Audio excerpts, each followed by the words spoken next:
Ambulance service. Is the patient breathing? No. They're not breathing? No. Okay. And who was it we're talking about? Lexi, she's 3. She's 3. Bear with Yeah. me. Okay. So she's unconscious and she's not breathing. So help has been arranged, okay? The paramedics knew the moment they stepped through the doorway, it was already too late. The air inside the tiny flat was heavy, thick with silence, the kind that follows panic long after it's gone. On the living room floor lay 3-year-old Lexi Draper, motionless. Her little body was pale and cold, her lips a dull shade of blue. Toys were scattered across the carpet, frozen in mid-play, as if time itself had stopped. Her mother, Louise Porton, just 21 years old, stood a few feet away, clutching her phone loosely in one hand. Her eyes were dry, her voice calm, almost rehearsed. "She just stopped breathing," she said quietly, watching as the medics rushed to the child's side. But the professionals could see what she pretended not to, the signs of rigor mortis, the stiffness of death that comes only hours after life has left the body. Still, they began CPR, counting compressions, calling her name, refusing to give up. Louise didn't cry, didn't scream, didn't even kneel beside her daughter. Instead, she stood back, staring at her own reflection in the dark TV screen, empty, distant, detached. To the untrained eye, she might have looked in shock. But the paramedics sensed something else, no fear, no confusion, no heartbreak. Just cold silence. Minutes later, they pronounced Lexi dead. Louise simply nodded, her expression unchanged. And as the sirens faded outside, a chilling question lingered in that small flat. How could a mother be so calm when her child was gone? By the winter of 2017, Louise's patience as a mother had already run out. Her 2 little girls, Lexi and Scarlett, filled the small flat with noise and energy, but to Louise, every laugh, every cry, felt like a chain around her neck. When Lexi began to fall sick, weak, coughing, and struggling to breathe, people thought it was just another winter bug. But for Louise, the illness became an excuse.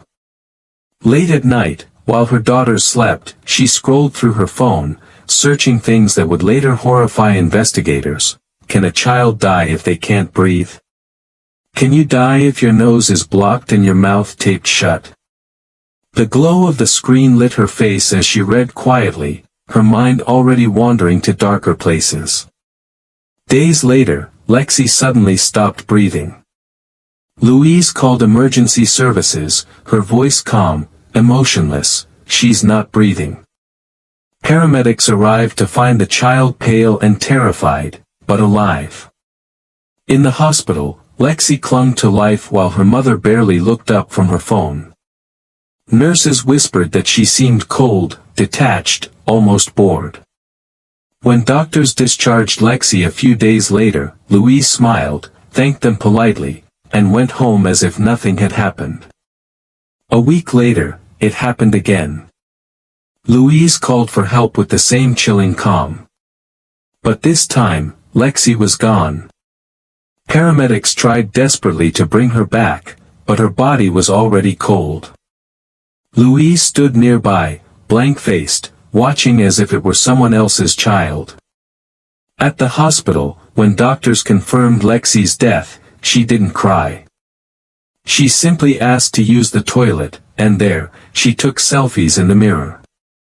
Hours later, she searched funeral costs for a child and how to get attention after losing someone.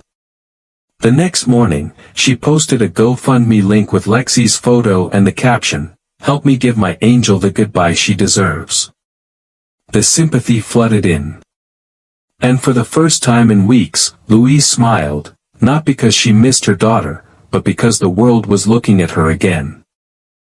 Long before that tragic night, there was a little girl who had already learned how to live without empathy. Born in 1996 in Walsall, England, Louise Porton grew up in a small, grey town where hope was scarce and affection even rarer. She was a quiet child, withdrawn, observant, and strangely detached. While her cousins laughed and played in the garden, Louise stood apart, arms folded, her sharp eyes studying them with quiet resentment.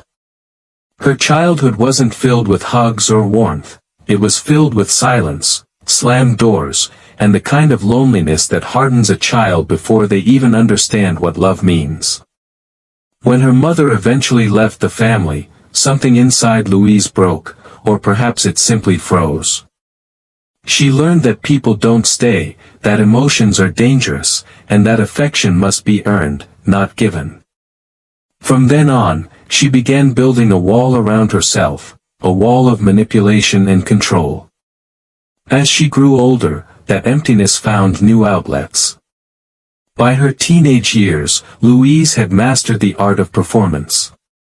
She smiled when it benefited her, cried when it earned her sympathy, and flirted when it brought attention. Validation became her drug. She didn't care who offered it, strangers online, boys at parties, or older men who promised affection she'd never known.